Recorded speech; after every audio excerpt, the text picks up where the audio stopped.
Aquaba guys, so it's question and answer time.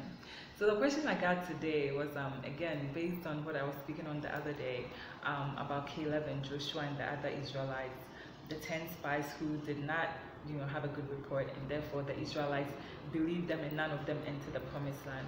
The other question again to do with that was, why is it that God knows the heart of the people, knows that they're unbelieving people, and he still allowed them to go through that test and fail, and then for them to not make it?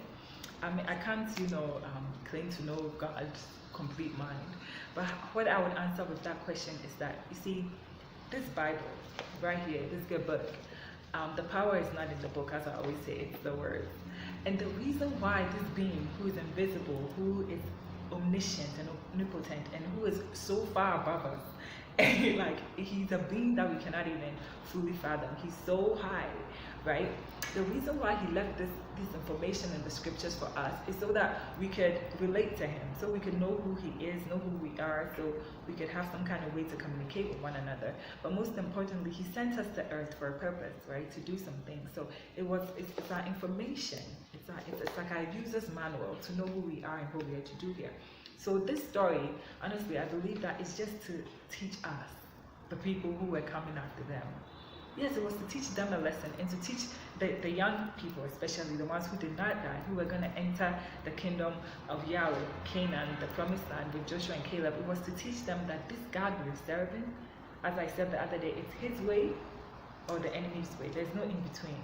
He has a big picture plan, and it's either you submit to enter and play your part in the pattern, the design that is already set, or you choose to do your own thing and he leave you alone to choose this. He never force you, okay? So what happened there, the reason why he allowed the testing to happen is so that these young kids and us today, we would know that this is what is in the heart of the human nature.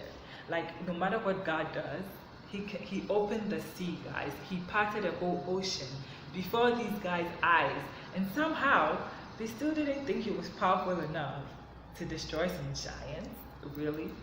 But again, it always goes back to what? The mindset. These guys' minds were so set in the old way of thinking, the way of life, what they've always grown up with, that no matter what they had just seen with their eyes a couple of days or weeks or months ago, what they had always known their whole life was overpowering that information, as real as it was. That is how powerful a mindset is.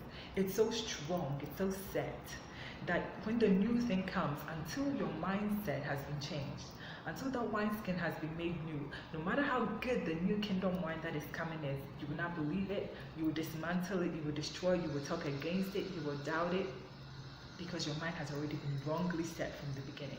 And so he was trying to teach them and us that for him, he's capable of doing whatever, but you must completely surrender to his will and not what you have always heard, not what society has always told you, not what your tribe or your culture or your skin color told you, not what the people around you said, but what the word is saying, what he is saying.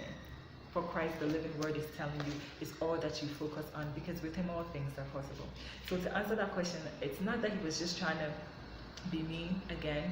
It's not that he was testing them even though he knew their heart, but he was trying to show them their hearts. He was trying to teach the younger generation that, guys, this is who I am. I love you. I'm capable of doing anything, providing you fresh manna, doing whatever, but you must surrender completely and wholeheartedly to my design and not what you think, because with me all things are possible. Your trust should wholeheartedly be in me and not what your tradition says. So it's not that God was just trying to be mean, but he was teaching a lesson. He's always teaching us a lesson. And as I always say, we are spirit beings, we're souls.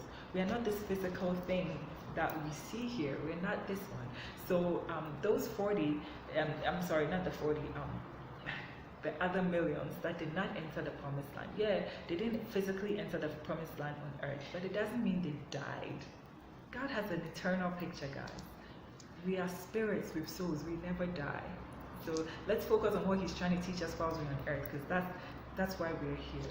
It's not to worry about things in the next life, because we'll meet it. It's not going anywhere. But let's focus on what he's trying to teach us while we are here. All right, so thanks so much for your questions. Send more in. Much love.